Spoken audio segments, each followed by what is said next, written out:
નમસ્કાર દર્શક મિત્રો, આપ સૌનું સ્વાગત છે જ્યોતિષ ચક્ર કાર્યક્રમમાં. હું છું પંકજ શર્મા. દોસ્તો, આજે ખૂબ જ ઇમ્પોર્ટન્ટ વિષય પર આપણે વાત કરવાના છીએ. ઘણા દાંપત્ય જીવનમાં ઘણું બધું હોય છે: પરિવાર, પ્રેમ, સમજ, સહયોગ અને સમૃદ્ધિ. પરંતુ જ્યારે ઘરમાં બાળકની કિલકારીઓ ન હોય ત્યારે ઘરનું આંગણું શાંત થઈ જતું હોય છે. આજકાલ અનેક દંપતીઓને સંતાન યોગનો પ્રશ્ન ખૂબ સતાવે છે. જ્યાં પ્રશ્નો છે પણ જવાબો નથી, અપેક્ષાઓ છે પણ ખાતરી નથી. ઘણા વર્ષોથી સાથે રહીને પણ આ જ સ્થિતિ રહે છે. જ્યારે લગ્ન જીવનમાં બાળકનો આવકાર થતો નથી ત્યારે જીવન ખાલીપા જેવું લાગ્યા કરે છે. પરંતુ સાચું માર્ગદર્શન ક્યારેક આશાનું નવું કિરણ લઈને આવે છે. ત્યારે આજે જાણીશું કે સંતાન યોગ માટે કયા ઉપાયો કરશો કે જેથી આપને પણ શુભ પરિણામની પ્રાપ્તિ થાય. આ અંગે સંપૂર્ણ માર્ગદર્શન આપવા ઉપસ્થિત છે જાણીતા ટેરો કાર્ડ એક્સપર્ટ શ્વેતા ખત્રી. શ્વેતા, આપનું હાર્દિક સ્વાગત છે. Thank you. નમસ્કાર દર્શક મિત્રો. સૌથી પહેલા તો શ્વેતા, વિશ્વાસ જો ઊંડો હોય તો કરુણાના દ્વાર ખોલી જતા હોય છે. અને જે દંપતી સંતાન ઈચ્છે છે તેમના માટે આજનો શો ન માત્ર માર્ગદર્શન માટે પરંતુ એક નવી આશા, એક નવું કિરણ, એક નવા સંદેશ સાથેનો પણ રહેવાનો છે. તો મારે આપની પાસેથી જાણવું છે કે સંતાન યોગ માટે દરેક દંપતી માટે આપ પહેલા તો શું માર્ગદર્શન આપવા માંગશો? સૌથી પહેલાં જેમને પણ સંતાન પ્રાપ્તિ કરવી હોય તો તમારી એટલે કે પતિ પત્નીની એનર્જી કેવી છે. કારણ કે જ્યારે આપણે કંઈક ઈચ્છતા હોય છે ત્યારે આપણે એટલું બધું અંદર જતા હોઈએ છીએ વિચારોથી કે એટલી બધી નેગેટિવિટી પછી ક્રિએટ થવા લાગે છે, ડાઉટ્સ આવવા લાગે છે કે થશે નહીં થાય, કેવી રીતે થશે. અને આના કારણે આખી જે એનર્જી છે, આપણી ઓરા છે, એ ડિસ્ટર્બ થઈ જતી હોય છે. તો પહેલાં તો તમે અત્યારે જો વિચારી રહ્યા છો કે તમને સંતાન થાય અને તમે પ્લાન કરી રહ્યા છો તો પહેલાં તો તમે પોતાને જાણો કે તમારી અત્યારે એનર્જી કઈ દિશામાં જાય છે, પોઝિટિવ તરફ કે નેગેટિવ તરફ. બીજી વાત કે જ્યારે પણ તમે સંતાન માટેની ઈચ્છા રાખતા હોય કે પ્લાન કરતા હોય તો તમારે 4 થી 6 મહિના પોતાના શરીરને, પોતાના મનને આપવા જરૂરી છે. કારણ કે જો તમારું શરીર 6 મહિનાથી તમે રેડી કર્યું છે કે હવે હું રેડી છું એક એવી એનર્જી, એવી આત્માને આવકારવા કે જે આ દુનિયા માટે આવશે, અમારા માટે આવશે, તો ત્યારે એ એનર્જી તમારા શરીરમાં, જે સ્ત્રી છે એના શરીરમાં આવે છે. પણ શરીર જો ખરાબ છે, ક્યાંક નેગેટિવિટી છે કે તમે મનથી પણ નેગેટિવ છો કે ક્યાંક તમને શરીરમાં રોગ છે તો આના ચાન્સીસ ઓછા થઈ જાય છે. એટલે જ્યારે કોઈ વ્યક્તિ મારી પાસે આવે છે, એવા દંપતી મારી પાસે આવે છે કે જેમને આ પ્રશ્ન હોય છે તો પહેલાં તો હું ટેરોમાં ચેક કરું છું કે અત્યારે એમની એનર્જી કેવી છે અને શું કરવાની જરૂર છે. બીજી વાત કે ગર્ભ સંસ્કાર વિશે તમે જાણ્યું હશે. ગર્ભ સંસ્કાર એટલે કે જ્યારે માતા માતૃત્વ ધારણ કરે છે ત્યારે 9 મહિના બહુ જરૂરી છે કે તમે એ સમયે શું કરો છો. પણ ગર્ભ સંસ્કાર એટલે કે તમે જ્યારે પ્રેગ્નન્ટ થાવ છો એની પહેલાંની પણ વાત છે કે જ્યારે તમે પ્રેગ્નન્સી પ્લાન કરો છો ત્યારે તમારે શું કરવાની, શું ના કરવાની જરૂર છે. પ્રેગ્નન્સીમાં યોગ કરવા, મેડિટેશન કરવું અને મંત્ર જાપથી લઈને ઘણું બધું કરવું જરૂરી છે. અને આ જ એની પહેલાં પણ જરૂરી છે. તો આવું ઘણા બધા આપણા પાયા છે કે જેના ધ્યાન રાખવા જરૂરી છે. તો આ પ્રમાણે તમે જ્યારે આગળ પ્લાન કરીને કરો છો તો તમને સંતાન પ્રાપ્તિ થવા લાગે છે. સારા ન્યૂઝ પણ જલ્દીથી તમને મળી શકે છે. શ્વેતા, તમે એનર્જીની વાત કરી, પરંતુ સંતાન ઇચ્છુક જે દંપતી છે એમને અસરકારક પરિણામ મળે એના માટે સાચા કોઈ એવા ઉપાય કે જેનાથી એમને અસરકારક પરિણામ પણ મળે, એવા કોઈ મંત્રો હોય તો એ મંત્રો પણ તમે કહી શકો? હા, ચોક્કસ. આપણા શાસ્ત્રમાં, આપણા વેદોમાં બધાના સોલ્યુશન્સ છે. તો સંતાન પ્રાપ્તિ માટે સંતાન ગોપાલ મંત્રનો જાપ દરેક દંપતીએ કરવો જોઈએ. ખાસ તો એ સ્ત્રીએ કરવો જ જોઈએ, પણ જો બંને ભેગા મળીને કરે છે તો એનાથી ફાયદો બહુ જ થાય છે. હવે આ જે મંત્ર છે એ બહુ જ પાવરફુલ અને અસરકારક મંત્ર છે. અને એવું નથી કે આજે કર્યો તો તમને રિઝલ્ટ મળી જશે. રોજ કરો જ્યાં સુધી એ પરિણામ નથી આવતું. અને આ સંતાન પ્રાપ્તિ મંત્ર બહુ જ પાવરફુલ હોય છે. તમે પૂર્વ દિશામાં ફેસ કરીને અને કૃષ્ણ ભગવાન જે બાળ ગોપાલ સ્વરૂપમાં છે એમની સામે પણ આ મંત્ર કરી શકો છો, દીવા ધૂપ કરીને. સાથે સાથે તુલસીનો છોડ બહુ જ પોઝિટિવિટી લાવે છે ઘરમાં. તો તમારો જે ઈશાન ખૂણો છે એમાં તુલસીનો છોડ રાખો અને રોજ તમે ત્યાં દીવો કરો. અને જો બંને ભેગા મળીને કપલ છે, દંપતી છે એ કરે છે તો બહુ જ સારું છે, પણ સ્ત્રીએ તો ખાસ કરવો જોઈએ. અને ત્યારે પણ તમે મંત્ર જાપ કરી શકો છો. અને ત્યારે તમે તુલસીના છોડ પાસે અસરકારક જે મંત્ર છે એ કરી શકો છો કે ઓમ પુત્રદાયી દેવી નમઃ. આ તમે 21 વખત કે 51 વખત કરો અને એ ટાઈમે મનમાં વિચારો કે તમને બહુ જ સારું શું કહેવાય કે બાળક આવે. મેલ ફિમેલનું ના ડિમાન્ડ કરો કે પુત્ર જ આવે કે પુત્રી જ આવે, આ મનમાંથી કાઢી નાખજો. કારણ કે આ જે ઈશ્વર છે, જે ભગવાન છે, એ તમારા માટે જે બેસ્ટ આત્મા હશે એ આપશે. તમારે કોઈ એવી ડિમાન્ડ નથી કારણ કે આવું જોઈએ આ જોઈએ, એમાંથી બહાર આવવું પણ જરૂરી છે. અને મંત્ર જાપથી એ એનર્જી તમે ક્રિએટ કરશો કે જેનાથી તમને કન્સીવ થાય, પ્રેગ્નન્સી રહે. બિલકુલ. હવે જે દંપતી તમારી પાસે આવે છે આ જ પ્રશ્નને લઈને, તો એમને શું આપ માર્ગદર્શન આપતા હો છો, સલાહ શું આપતા હો છો? સલાહમાં જે વ્યક્તિ, જે કપલ મારા પાસે આવતા હોય છે જેમને પ્રેગ્નન્સી રિલેટેડ, સંતાન પ્રાપ્તિ રિલેટેડ પ્રશ્ન હોય છે, તો સૌથી પહેલાં હું એમનું ચેક કરું છું કે અત્યારે એમની એનર્જી કેવી છે. કેમ કે આપણા શરીરમાં જે 7 ચક્ર છે એમાં પણ 2 ઇમ્પોર્ટન્ટ પ્રેગ્નન્સી માટેના ચક્ર છે, આપણું મૂલાધાર સ્વાદિષ્ટાન ચક્ર અને મણિપુર ચક્ર. તો પહેલાં તો એ ચક્રની એનર્જી કેવી છે અને એના માટે શું ઉપાયો કરવા જોઈએ એ પણ હું માર્ગદર્શન આપતી હોઉં છું. બીજી વાત કે બંને વચ્ચેનું રિલેશન પણ બહુ જ મેટર કરે છે, કારણ કે બંનેની એનર્જી બહુ જ ઇમ્પોર્ટન્ટ છે સંતાન પ્રાપ્તિ માટે. તો ટેરો આપણને એમાં પણ ગાઈડન્સ આપતું હોય છે કે અત્યારે તમારા બે વચ્ચેની એનર્જી કેવી છે અને શું એમાં કરવાની જરૂર છે.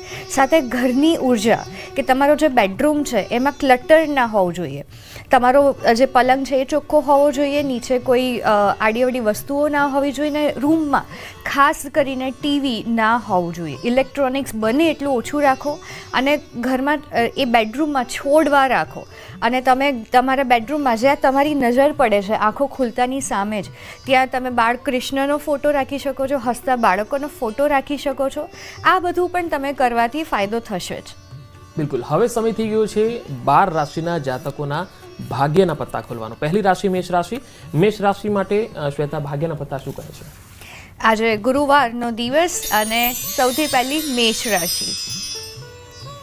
મેષ રાશિનો આજનો દિવસ લેઝીનેસ, આજનો ગુરુવાર તમારા માટે લેઝીનેસ બતાવે છે કે આજે ક્યાંક તમે કામમાં ધ્યાન નહીં આપો અને જે પણ કંઈ કરવું હશે એમાં તમે આળસ પણ કરવાના છો અને એના કારણે કદાચ તમે જે વિચારો એ પ્રમાણે દિવસ ના જાય કામમાં. અને આ કાર્ડ સાથે એ પણ કહે છે કે હેલ્થનું ધ્યાન રાખવું જરૂરી છે, કારણ કે આજનો દિવસ બને એટલું એક્ટિવ રહેજો, એનાથી તમારી એનર્જી પણ સારી રહેશે અને હેલ્થ પણ સારી થઈ શકે છે. આગળની રાશિ છે વૃષભ.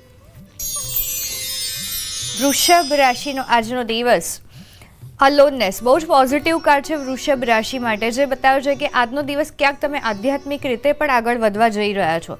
આ કાર્ડ બતાવે છે કે લોકો તમને આજે કદાચ સપોર્ટ કરે અથવા તો ના કરે એમાં તમારું ધ્યાન નહીં હોય, પણ તમારે આગળ જે કરવું છે એના પર તમારું ધ્યાન રહેશે, કારણ કે તમને ક્લેરિટી પણ આજના દિવસમાં આવવાની છે કે મારે કઈ રીતે આગળ વધવું છે. સાથે આધ્યાત્મિકતા પણ બતાવે છે કે આજના દિવસમાં તમે જે પણ કંઈ આગળ ભવિષ્ય માટે કરવા માંગશો કે તમારે આધ્યાત્મિક રસ્તે આગળ જવું છે તો બહુ જ સારો દિવસ છે. આગળની રાશિ છે મિથુન.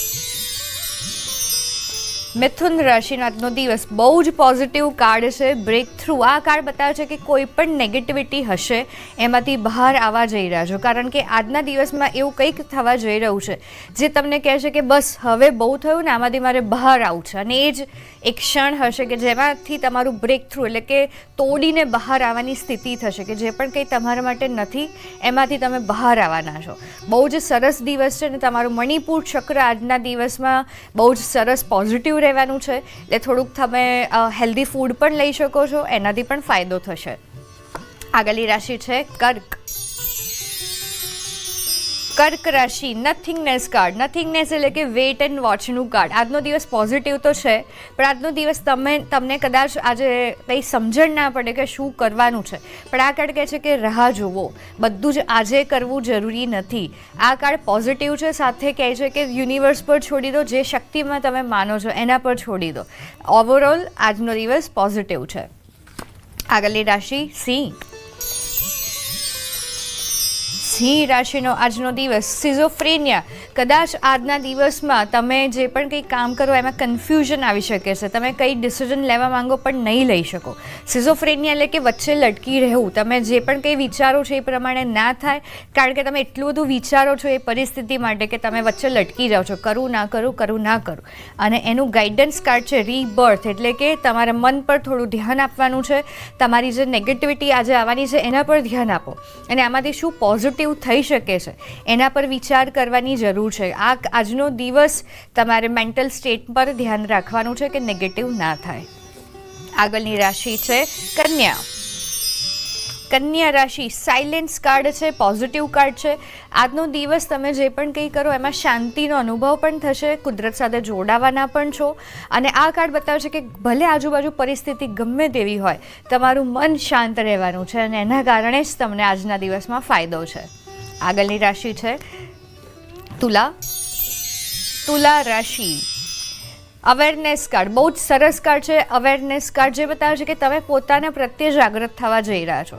જાગૃતતા એટલે કે ઘણું બધું આજુબાજુ ચાલતું હોય છે અને આપણે એમાં જ બ્લેમ કરીએ છીએ, દોષી બીજાને આપણે ઠેરવીએ છીએ કે તમારા કારણે, આના કારણે, આવી પરિસ્થિતિના કારણે. પણ આ કાર્ડ કહે છે જે પણ કંઈ આજના દિવસમાં થશે તમારા કારણે થશે, અને આ જ જાગૃતતા તમારી અંદર આજે આવવા જઈ રહી છે. પોઝિટિવ દિવસ છે, મેડિટેશન કરજો, ફાયદો થશે.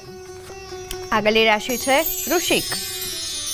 વૃશ્ચિક રાશિ લવર્સ કાર્ડ. આજનો દિવસ તો બહુ જ સરસ છે વૃશ્ચિક રાશિ માટે.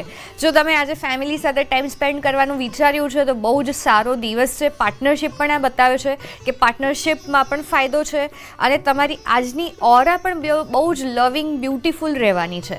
અને આજના દિવસમાં ખાસ તમારા ઘરમાં ટાઈમ સ્પેન્ડ કરજો. તમારા જે આસપાસના લોકો છે, ફ્રેન્ડ્સ છે, એના સાથે ટાઈમ સ્પેન્ડ કરજો. બહુ જ સારો દિવસ રહેવાનો છે. આગળની રાશિ છે ધન. ધન રાશિ માટે ધ સોર્સ કાર્ડ આવ્યું છે. આ કાર્ડ પોઝિટિવ છે, અને આ કાર્ડ એ પણ બતાવે છે કે નવી એનર્જી સાથે તમે આગળ વધવાના છો આજના દિવસમાં. આ કાર્ડ બતાવે છે કે તમે જે પણ કંઈ વિચારશો એ પ્રમાણે થવા પણ લાગશે, કારણ કે તમારી ઓરા જે આજની છે એ બહુ જ સરસ છે, એક્ટિવ છે. સાથે આ કાર્ડ બતાવે છે કે તમને જે પ્રેરણા જોઈએ છે આગળ વધવાની એ પણ આજના દિવસમાં મળવાની છે. પ્રેરણા કોઈ છોકરીનું નામ નથી, હા, ઇન્સ્પિરેશનની વાત છે. આગળની રાશિ છે મકર. મકર એક્સપિરિયન્સિંગ બહુ જ સારું કાર્ડ છે. આજના દિવસમાં બધા જ ટાઈપના તમને અનુભવ થશે, નેગેટિવ અને પોઝિટિવ, જે તમને વધારે સ્ટ્રોંગ બનાવશે, તમને આગળ જીવનમાં લઈ જવા માટે મદદ કરશે. આજનો દિવસ જે પણ કંઈ અનુભવ થાય એને એક્સેપ્ટ કરજો અને એમાંથી શીખજો. બહુ જ સારો દિવસ છે, અને ગ્રાઉન્ડેડ રહેજો. ગ્રાઉન્ડેડ એટલે કે કુદરત સાથે કનેક્ટેડ રહેજો. ખુલ્લા પગે થોડોક ટાઈમ 10-15 મિનિટ ગાર્ડનમાં ચાલજો, એનાથી પણ ફાયદો થશે. આગળની રાશિ છે કુંભ. કુંભ રાશિ માઇન્ડથી કદાચ આજે નેગેટિવિટી આવી શકે છે. તમે એક એવા સ્ટેટમાં આજે જઈ શકો છો જેમાં તમને બહુ જ બધું કન્ફ્યુઝન થાય અને તમને સમજણ ના પડે કે શું કરવું જોઈએ. પણ એનું ગાઈડન્સ કાર્ડ છે રીબેલ. ધ રીબેલ બહુ જ પોઝિટિવ કાર્ડ છે. આ કાર્ડ બતાવે છે કે તમારી એનર્જી આજે બહુ જ પોઝિટિવ થશે જો તમારું ફોકસ સોલ્યુશન પર હશે ને આગળ વધવા પર હશે. ખાલી ભૂતકાળમાં અને વર્તમાનમાં નથી રહેવાનું, આગળનું વિચારો. કારણ કે આ કાર્ડ એ જ બતાવે છે કે તમારી અંદર બધા જ પાવર્સ છે. ખાલી મનથી જે નેગેટિવિટી આવે છે એના પર ફોકસ ના કરો, એમાં અટકી ના જતા. અને છેલ્લી રાશિ છે મીન. મીન રાશિ ધ ડ્રીમ. પોઝિટિવ દિવસ છે. તમે જે સપના જોયા છે એ પૂરા થશે. આ બહુ જ પોઝિટિવ કાર્ડ બતાવે છે, અને આ કાર્ડ એ પણ કહે છે કે જે તમે સપના જોશો એ પૂરા પણ થવાના છે. ખાલી એના માટે પોઝિટિવ થઈ જાઓ. આ કાર્ડ પોઝિટિવ છે. બિલકુલ. તો આ તો વાત થઈ 12 રાશિની. હવે આપણે ફોન લાઈન ઓપન કરી રહ્યા છીએ, દર્શકોના ફોન કોલ્સ લઈશું. પહેલો કોલ છે જામનગરથી દક્ષાબેનનો. દક્ષાબેન, જન્મ તારીખ જણાવો અને પ્રશ્ન કરો. તારીખ છે 12/11/2007. હા, પ્રશ્ન પ્રશ્ન છે કે એને છે ને 11-12 સાયન્સ કરેલું છે, તો એને આગળ કોમ્પ્યુટર એન્જિનિયરિંગમાં સારું રહેશે કે નહીં? શું નામ છે એમનું? નામ કહેશો એમનું? નિકિતા. કોમ્પ્યુટર એન્જિનિયરિંગમાં કેવું રહેશે નિકિતા? બહુ જ પોઝિટિવ છે, અને ડેફિનેટલી આગળ વધશે તો બહુ જ સારું રહેશે. અને હા આગળ જતાં એ બને કે પોતાનું પણ કંઈક ચાલુ કરી શકે, પણ આનાથી બહુ જ સારું કરિયર એમનું થવાનું છે. ચેતનાબેન છે સિદ્ધપુરથી. ચેતનાબેન જે હલો. હલો. ઓકે, અને પ્રશ્ન કોના માટે છે? મારા માટે જ છે. ચેતનાબેનનો છોકરો બોલું. હા, ઓકે. શું નામ છે? કૃપાલ. તો કૃપાલભાઈ, શું છે તમારો પ્રશ્ન? પ્રશ્ન છે સરકારી નોકરી અને સગાઈનો. ઓકે. ઓકે, કૃપાલને સરકારી નોકરી મળી શકે છે. પોઝિટિવ આવ્યું છે 80%, તો આગળ વધો અને થોડું પ્લાનિંગ સાથે આગળ વધો, થઈ જશે. અને તમારી સગાઈ હજી 1 વર્ષ જેવું બતાવે છે અને અરેન્જ મેરેજના ચાન્સીસ વધારે દેખાઈ રહ્યા છે. દિલીપભાઈ છે વડોદરાથી. બોલો દિલીપભાઈ, જન્મ તારીખ. બાબાનું નામ અને જન્મ તારીખ બોલો. યુવરાજ, એના મેરેજ માટે 17/6 જન્મ તારીખ, નામ છે યુવરાજ. હા, મેરેજ માટે. મેરેજ ક્યારે થશે? મેચ્યોરિટી એટલે હજી થોડુંક 1-1.5 વર્ષ છે અને થોડુંક એમને મેચ્યોરિટી પણ આવવાની થોડીક બાકી છે. મેરેજ માટે પ્લાનિંગ હોય કે માઇન્ડસેટ હોય એ થોડુંક મિસિંગ છે, એના કારણે 1.5 વર્ષ આવ્યું છે. એમને કહેજો પોઝિટિવ થાય અને બધું જ કંટ્રોલ કરવા ના ટ્રાય કરે મેરેજ માટે કે આવી રીતે જ થવું જોઈએ. એમને કહેજો રિલેક્સ રહે. ગોપાલભાઈ છે વડોદરાથી. બોલો ગોપાલભાઈ, જન્મ તારીખ. 9/4/85. ઓકે, શું પ્રશ્ન છે? મારે હમણાં રાખડીનો ધંધો ચાલુ કર્યો છે, તો ચાલશે કે નહીં? ધંધો ચાલશે કે નહીં? ઓકે, ધંધો ચાલશે ગોપાલભાઈનો.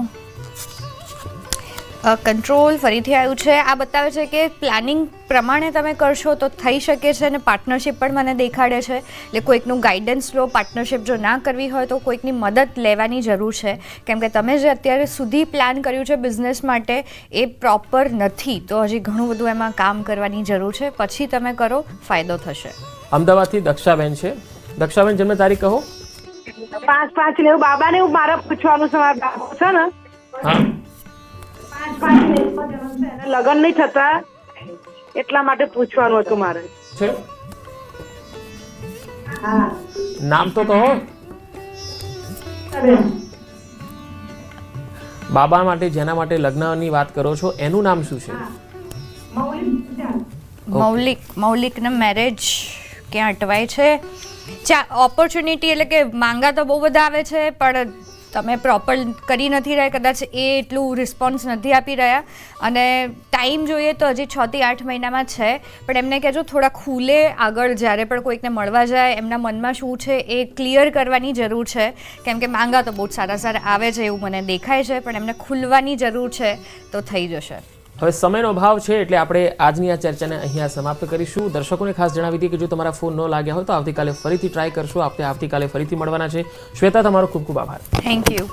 તો દર્શક મિત્રો, જ્યોતિષ ચક્ર કાર્યક્રમમાં આજના એપિસોડમાં અત્યારે આટલું જ. નમસ્કાર.